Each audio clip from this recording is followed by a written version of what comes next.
Hey y'all, hi. So usually at the end of the year, I do a big declutter series with all of my makeup, going through and decluttering all of my makeup. And I still might do something kind of like that, or maybe I'll save it for the new year. Because here's the thing, since we moved about 6 months ago, my vanity back there has held most of my makeup collection, but it's been totally dormant. And I've been living out of a bag or bags of kind of ever-changing, overflowing, random makeup that's been downstairs at the vanity that I've been using in the bathroom because this space isn't really set up yet. I know it's been 6 months, but this isn't how it's supposed to look.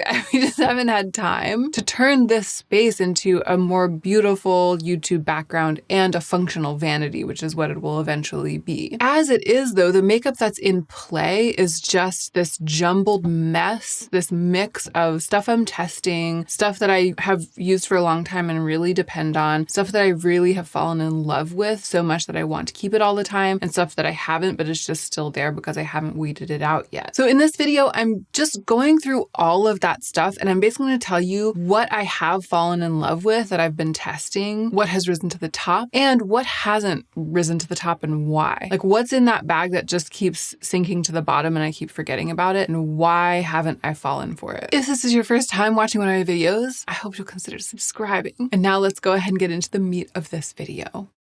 I've really been into not saying my name is Hannah and I'm also a writer in the intro. I just feel like it's December. I'm tired. I'll say it in January. So I feel really lucky this month. I've been getting the chance to work with a couple of sponsors to share products that I've been using and depending on privately for a really long time. That's the case today. I have so much to say about the Sleep and Glow pillow. I've been using it for years and my experience has been amazing. I'm really pleased to be working with them. I'm just going to spend a minute telling you about this before we get into the makeup. So I have seen 2 deep creases around my mouth appear, stick around, and appear to deepen as if they were going to be totally permanent, and then fade away and eventually completely disappear. And the trajectory of that correlates with when I was and wasn't, and then was using again, a Sleep and Glow pillow. I was actually using the Omnia pillow for side sleeping for a really long time. That's this one because I hate the feeling of my face being like smashed up against a pillow or against the mattress or something when I'm sleeping. I have long been convinced that smushing of the face is a major cause of really deep wrinkles. I've actually talked about it on my channel before. One of my personal beauty secrets is finding a way to smooth out your skin when you sleep. You sleep for so many hours a day and you can just feel it happening. My 2 wrinkles that I thought were there to stay, one is like a little crescent moon shaped crease right around the corner of my mouth, and the other was a vertical line on this side of my mouth. You can see like the place where the vertical line would be. That little crevice right there when I was sleeping squished against a pillow, and then like that little line right there. I don't even like doing it for a minute to show you. So I've always done everything I could to keep my skin smooth during sleeping, which is what led me to the Omnia pillow. It's perfect for cradling the face during side sleeping. And it has this cutout so that you can rest your head kind of from the ear back on the pillow and then have your face just floating in space. Which, here's what happened. When I was pregnant, I switched to one of those full body pillows to support my belly. So I couldn't use this at the same time as that, and those creases came back instantly in spite of the fact that my skin was technically extra plump during that time. So I should have been more immune to wrinkles during that time, but the creases came back instantly because of the way that I was sleeping. So as soon as I could, I went back to the Omnia pillow. They started indeed to fade away, and then I decided to give the Sleep and Glow Alla pillow a try. I have really been through it, okay, with this brand. I was so excited when they contacted me. So this is the Alla. It's got these 2 bolsters on the side and then a deep cradle in the middle. The Omnia also has a bit of a cradle in the middle, but it's just not quite as deep. It's not quite as intensive a training for back sleeping, which is what the Alla pillow is. I have never been able to sleep on my back, but after my journey with pregnancy and nursing, my left shoulder got so messed up. This pillow has made it so that I can comfortably sleep on my back with my body in a neutral position and both of my shoulders flat on the bed, something I thought was a pipe dream for me. So as you can tell, I'm a total total Sleep and Glow devotee. I've tried both pillows. I swear by them. And they've given me a discount code for 15% off through this sponsorship. It's Hannah15. I'll put that at the top of the description box down below. Of course, I will link both pillows. And thank you so much to Sleep and Glow for sponsoring this video and for making such an amazing product. Okay, let's get into talking about all of this makeup, some of which I love, some of which I don't love, and why. I've separated out into categories, and I want to start with the makeup that I've been hauling around with me in my bag. That is my old tried and true makeup, and I'm going to kind of breeze through this category because a lot of you have heard me talk about these products already. When I dumped out these, it was like 2 bags of random makeup. When I dumped it all out and I started combing through it and trying to figure out what was up and what was down, one of the categories that emerged was like this stuff that I'm just never without no matter what.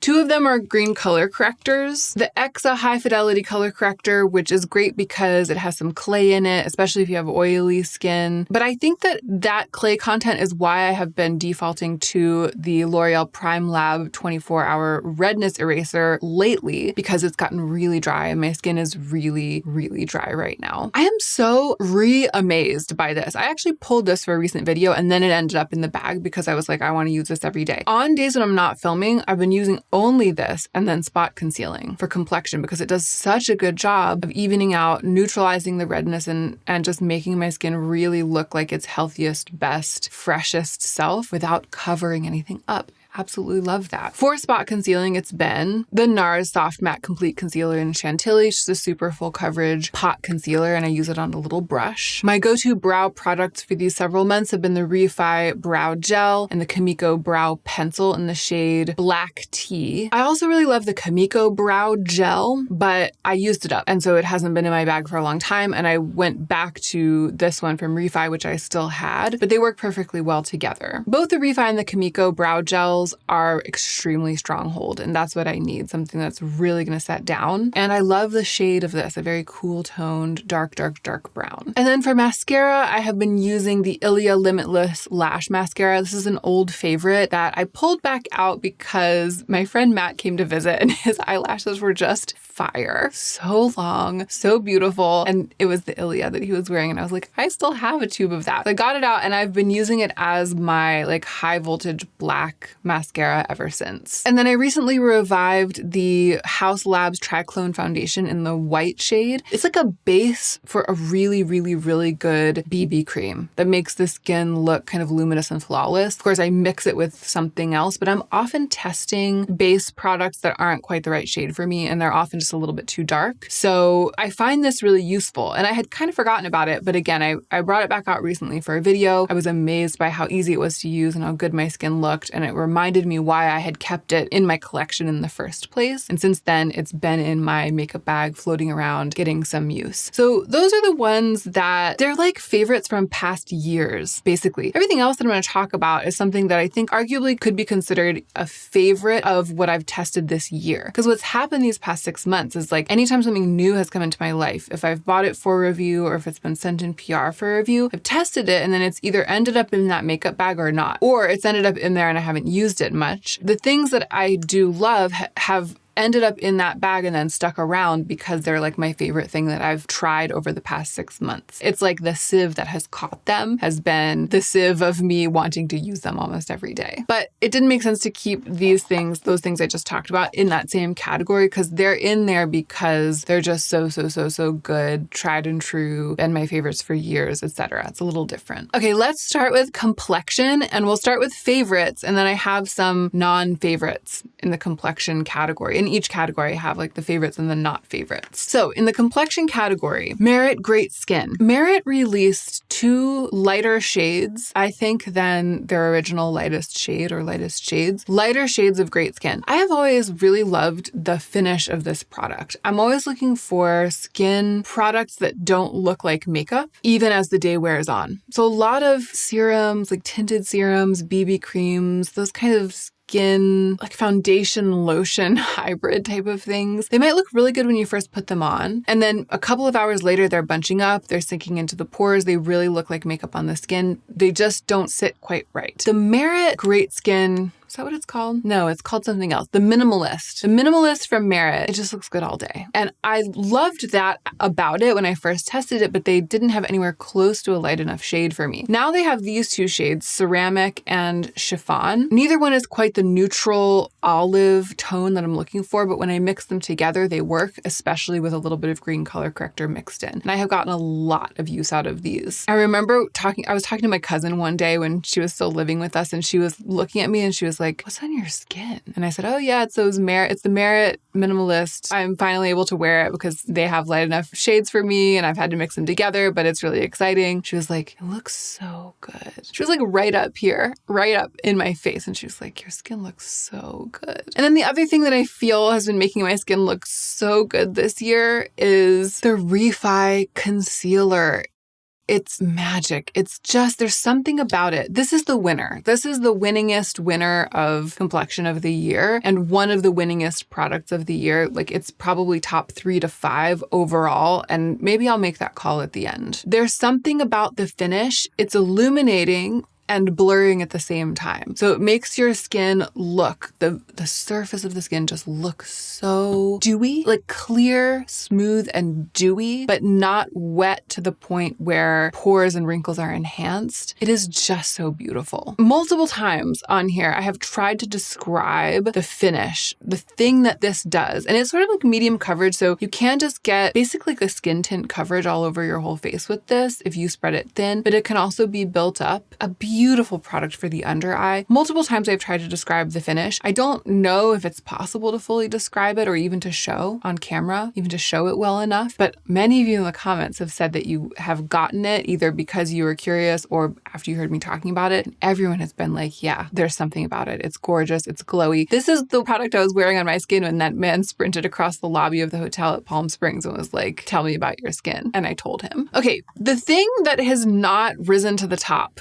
in Complexion is this. It's stayed in the bag. So this is what's so interesting. The nose in this video, the not favorites, it's like stuff that for some reason has stayed in the bag instead of being exiled from the bag because I either want it or have the fantasy of loving it. I feel like I haven't learned enough about it maybe, but it just hasn't stuck. I haven't bonded with it. And why? That's the question that we're here to potentially answer, but maybe not. The Farrah Homidi Essential Face Compact in Sylvette. It's so beautiful, right? I tested these products because I just couldn't resist them. I bought them for review, made an entire video about them, and was very impressed by them. This has more coverage than you would think, like better coverage than you would think. It's a cream foundation. It doesn't set down totally, which might be the thing that has made it so that it can't budge the Refi and Merit from the top tier. It just like can't compete. When I look into my makeup bag and I want to deal with my complexion, it can't compete with Refi or Merit. Merit has the ease of use going for it. The stick really appeals to me. You just take the lid off and swipe it onto your face and then buff it out. This feels a little bit fussier, although not really, because you just open it up and put the brush in, and I'm using the brush anyway to buff out the Merit. Something there is that doesn't love a compact like this, like something in me. I don't know what is keeping me from using it. I think it's partly the format. It's just that much less convenient than the other two. I think it's also a little bit the finish, the fact that it's not as bulletproof, because the thing about the Refi is it sets down. It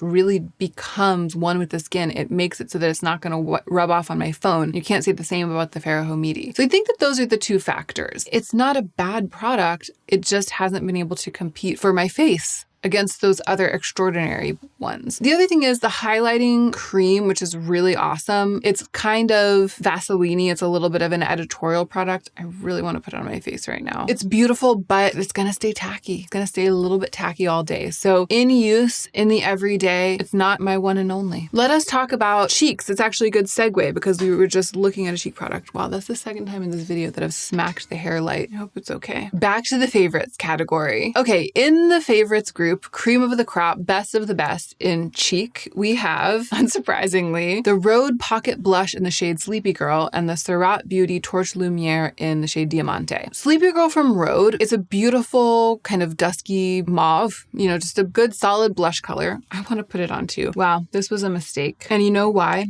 It was a mistake to try to put it on top of that Farrah Homidi thing, because that layer of Vaseline, that highlight basically was. It's just making it hard for other things to behave normally. So I sort of got this, it's like it got worn away.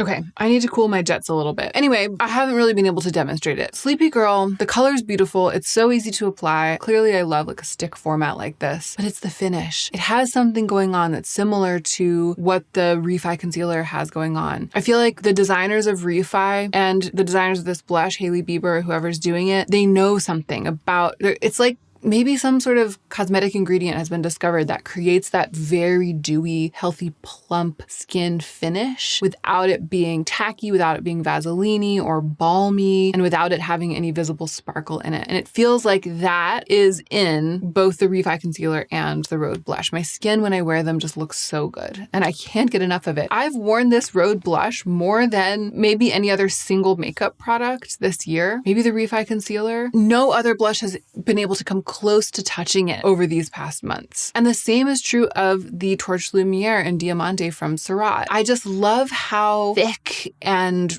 rich and glossy the shine is on the face. But it's that kind of dry cream, so even if I put a huge amount on, I'm so tempted to do it now. It's hard to talk about this stuff without putting it on my face, but I feel like that way madness lies, because I'm just gonna be like layering 1,000 things on. Because it's like that dry cream, it doesn't get messy when I put a ton of it on. And I have been known to basically take this and scribble on my cheek like it's a crayon and I'm scribbling in a coloring book. Basically like putting it on with a palette knife is kind of like a thick application, and it still looks so fierce. It still looks so good, and it's such a beautiful skin look. I just love it. Over here in the no thank you side for makeup, or just the like not risen to the top side for cheek makeup, we have another Surratt product that I really loved when I first tested it. It's the Artistique liquid highlighter in the shade Lame. I really loved it when I first tested it because it's like this lightweight cream that spreads out into a really thin glossy layer and then does dry down. But it just doesn't light it up the way that the other one does. It doesn't have that intense shine. I like that it dries down. I prefer that. And when I tested this, I thought that I would prefer it. But every time I've used it, maybe it's the lighting that I'm using or something, but I just can't see that wet look gleam, that absolutely drenched look on my cheek. I'm not really getting it from this. I think it's super beautiful, but I prefer the Torch Lumiere. And then the e.l.f. Halo Glow Beauty Wand in blush. I put this in to keep testing it after that video about searching for a really good drugstore blush. And I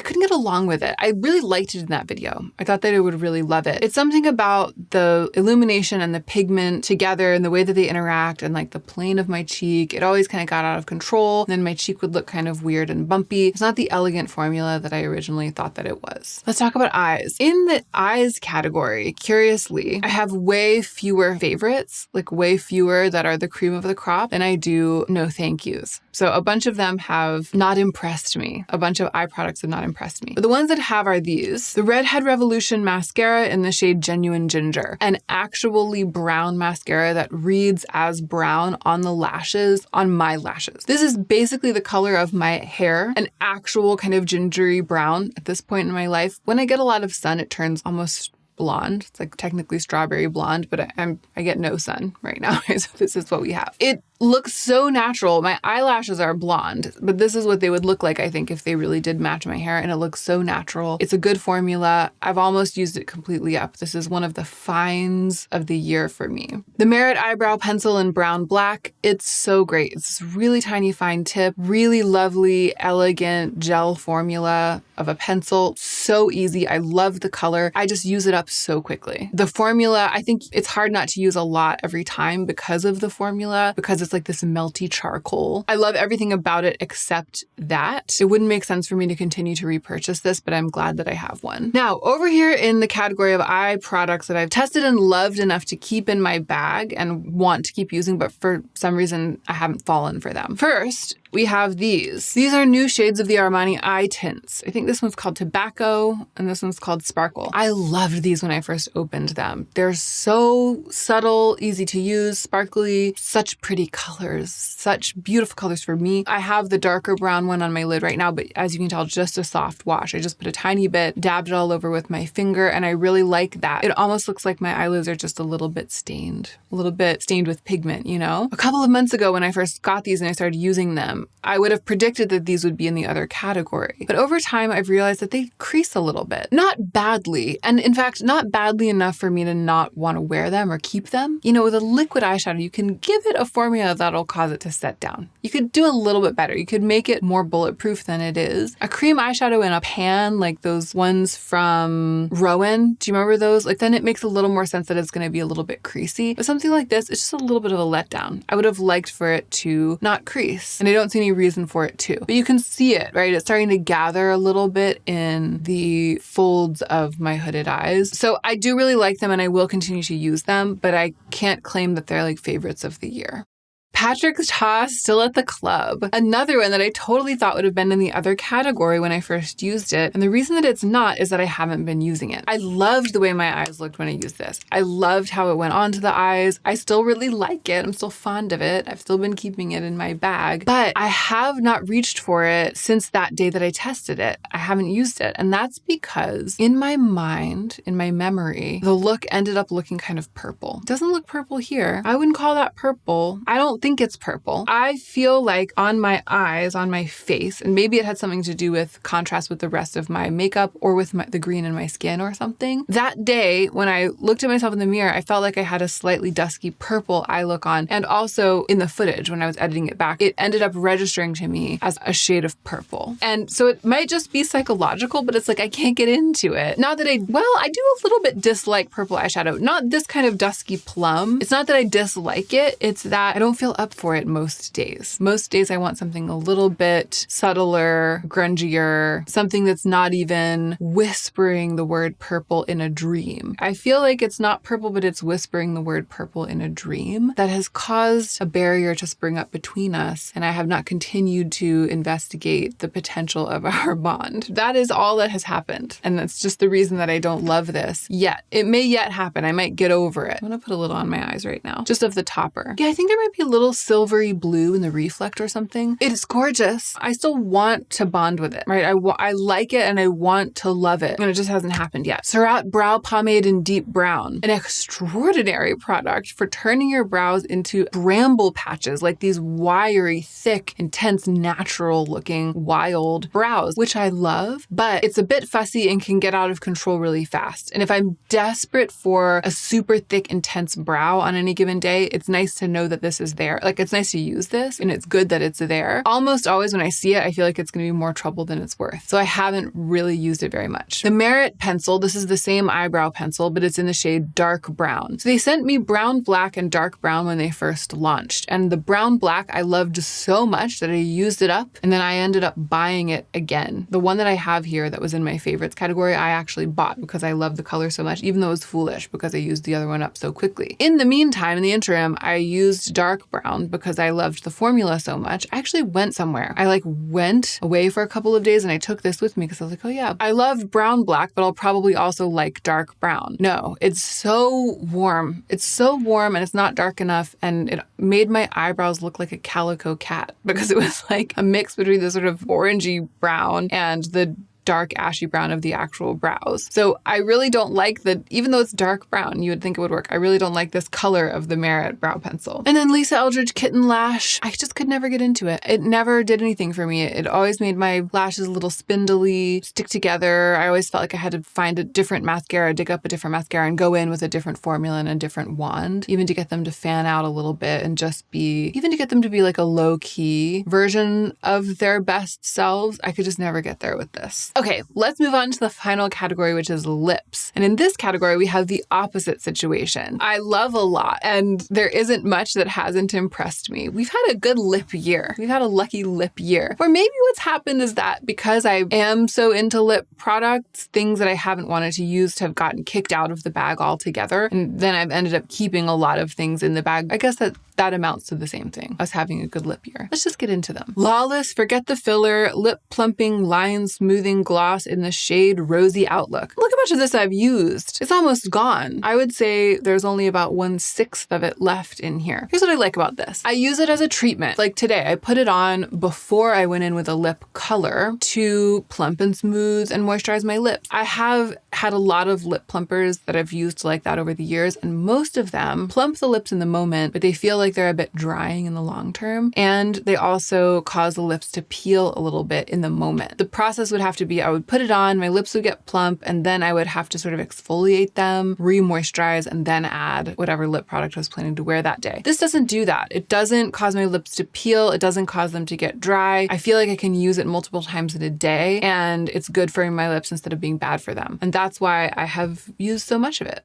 The Refi lip gloss in the shade Sepia. I really want to put it on. I'm not going to. I have a video that came out recently where I'm lip swatching all of my lip products. You can see me put this on my lips in that video. I'll link that. It's so beautiful. It's such a great brown. And the formula is so good. I had another color of this taupe that I decided to declutter, and I gave it to my cousin. And the first time she put it on, she was like, "What is this?" And I said, "Oh, it's the Refi lip gloss." And she was like, "This isn't a lip gloss. It's a balm. It's like a lip balm." She's like, "This feels so good." And I totally agree. I think Refi should have marketed this as a liquid lip balm. A very beautiful tinted liquid lip balm is more like what it is, or a glossy lip balm. It's really nourishing, really well formulated, and so pretty. Rhode knew what they were doing and marketed essentially their version of the same product as a peptide lip treatment. So they're calling this a lip treatment when, according to Refi, it could just be a gloss, you know? This is the shade Espresso. I absolutely love this. It's definitely one of my top products of the year. It's still grainy. I haven't done any of the experiments with it yet. Put it in hot water, but I bet it'll work. I bet the hot water trick will solve it. And I still wear it. The graininess is like a little bit of solidified shea butter or something. And so it does eventually melt on the lips. It's not nice to put it on and have it be a little grainy, but it doesn't stay grainy all day because the warmth of the body eventually melts it. The clear lip mask from Tula, the 24/7 moisture day and night peptide lip mask. It's not called Glow and Get It. It's just a really thick, really nourishing feeling, incredibly moisturizing lip mask in a really nice slender little tube with a convenient applicator that I've totally fallen for just in like the couple of weeks since they sent it to me. Curiously, the Juvia's Place, I think it's a plumping lip balm or something. Yeah, I think that's what it is. In Sugar Cookie. It's very tinted. This is what I am wearing today, so I'm going to reapply. But I have the Lawless Forget the Filler on, and then I mixed this in with it. But as you can see, it has the potential to be a lot more pigmented than the application that I initially had on. There's a lot of pigment in it, and you could put it on pretty thickly, and it itself is also a bit plumping. It really makes a nice finish on the lips. Several times I've almost decluttered this. It's been in my lip product collection a couple times when I've been doing like reconnoitering with everything, decluttering, going through, reorganizing. Every time I put it on and I'm like, wow, this deserves so much more attention from me than it's getting, because it is that amazing like gray milk chocolate color that I long for in a lip product. And for some reason, this time it stuck. When I was doing that video where I applied all of my lip products and I put this on, the next day I was like, I want to wear that Juvia's Place gloss. And I grabbed it, it went into my bag, and I've been wearing it pretty frequently ever since. I will often do what I did today, which is I'll apply something else, like a clear lip treatment or something, and then I'll add just a dab of this in and mix in the color to give a little plumping power and to just make the color more edgy, a little more 90s. I feel like now that I have, this is essentially a 90s bob, right? It's like Winona Ryder vibes, you know? This lip color is even more appropriate. It's like this kind of a gray brown informs one about the hair and like what the inspo is for the hair. So I've been wanting to wear this color on my lips even more since I got my hair cut this short, and it's the Juvia's Place that's been giving it to me. Lastly, for lip favorites, the YSE lip mask. It's just so luxe. It's so big. That's the thing. This is a lip mask. It could be an eye balm. It could be like skincare. It could be a face cream. It's such a big jar. Beautiful white tea scent. I love this shiny gold lid. It's so photographable. It's so giftable. And because of all that attracts me to it, I end up putting it on a lot. I see it and I put it onto my lips a lot. Over in the fails for lips, we have the pink version of the Tula lip mask, the Rose Glow and Get It Hydrating Peptide Lip Treatment, which has one of those ingredients in it that dyes the lips pink. It's whatever they put in those pH adjusting lip products, which is just fake. It's just like a fake thing. It's just dye that dyes your lips bright pink. And whatever that is also in this, as we learned to my horror on camera last week. I'm never going to wear this again. I'm kicking it out of the bag. bag. And then sort of sadly, the Homidi. Why? Why haven't I been into this? I like the color. I don't particularly love the formula of the balm. It's kind of like a matte lip primer, but I do really like the color of the lip product, but it is quite dark and rich. It's a lipstick, which might be why I haven't reached for it that much, because as you can see from what I did fall in love with, my lip preferences are really in the balm realm, like hydrating, sheer lip treatment. That's probably why. This has stayed in the bag in the way that bullet lipsticks have not, but what it amounts to for the lips is a bullet lipstick, so that's probably largely why I haven't fallen for it. But it's also something about the compact. It's just a bit intense, intimidating. It's almost like the thing that made me want to buy and review these Homidi products to begin with is also the thing that's making me feel less connected to them, like making them feel a little bit less approachable in the day-to-day. Maybe it's that, maybe it's the formulas. I'm not totally sure. But whatever it is, I just haven't really ended up wanting to wear this, even though it has been in my makeup bag, the makeup bag that I've been using, or one of the two that I've kind of been juggling with products that I've been testing and using. It has been in there since I filmed the review of these products, which was months and months ago. So that is it. That's everything of note that I have been hauling around with me, combing through, using, or deciding not to use on a daily basis, basically for the past several months. It's like, this is my makeup collection right now. This is what it is. And I soon hope to get back to how it used to be, which was like everything in the drawers, everything being touched and considered and used all of the time, including like my eyeshadows, which haven't really been in play this year, so that I can really get a sense of what I want to keep, what I might want to declutter, and what kind of makeup collection I might want to have going forward now that I'm in this new setting, because I haven't really had time to take a breath and consider that yet. And you know, it's been enough to have a little bag with me, and maybe that's what it'll end up being. But I don't want to speak too soon. I don't want to predict that when I haven't even really dug in back there. And actually, every time I have dug in back there, I've ended up finding stuff that I really love. And I've been like, oh, I'm so glad that I still have this. This is so amazing. It's like everything old is new again. Oh, I said I was going to do my favorites of the year. So we're talking about favorites in terms of use value, but also passion. It's pretty easy. It's these three: the Rhode Blush, the Refi Concealer, and the Rhode Lip Treatment in Espresso, even though it has that graininess issue. I'm just so into the way that it looks, the way that it feels going on, how well it nourishes the lips. Those three products,